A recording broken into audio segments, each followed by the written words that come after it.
নমস্কার বন্ধুরা, কেমন আছো সবাই? আশা করি সবাই ভালো আছো। দেখো, আজকে আমার পাপা এই বড় বড় লোটে মাছ নিয়ে আসলো।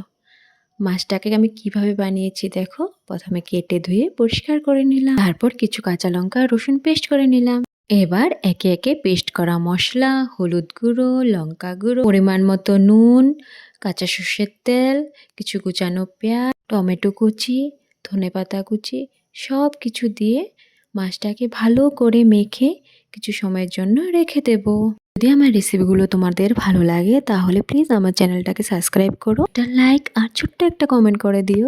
মাছটা কিন্তু আমি লোহার কড়াইতে বানাবো, না হলে ভেঙে যাবে। কড়াইটাকে ভালো করে গরম করে ওর মধ্যে সর্ষের তেল দিয়ে দেব, তারপর মেখে রাখা মাছগুলো দিয়ে দেব।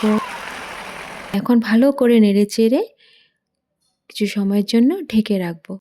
গ্যাসের স্টিমটা একদম কমিয়ে রাখতে হবে। তারপর আস্তে আস্তে ওর জলটা টানতে থাকবে। একদম হালকা হাতে আবার নেড়ে দেব, না হলে মাছগুলো ভেঙে যাবে।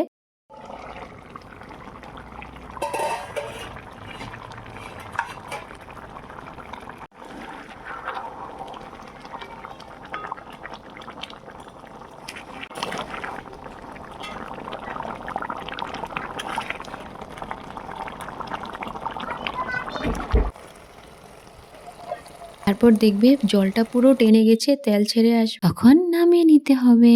রেডি হয়ে গেল আমার টেস্টি টেস্টি লোটে মাছ। দেখো, মাছগুলো কিন্তু একটুকু ভাঙিনি। এইভাবে বানিয়ে দেখো, একদম মাছ ভাঙবে না। হয়ে গেল আজকের লাঞ্চের থালি। লাঞ্চে আছে ডাল, ফুলকপি আলু ভাজা, ডিমের ঝোল আর লোটে মাছ।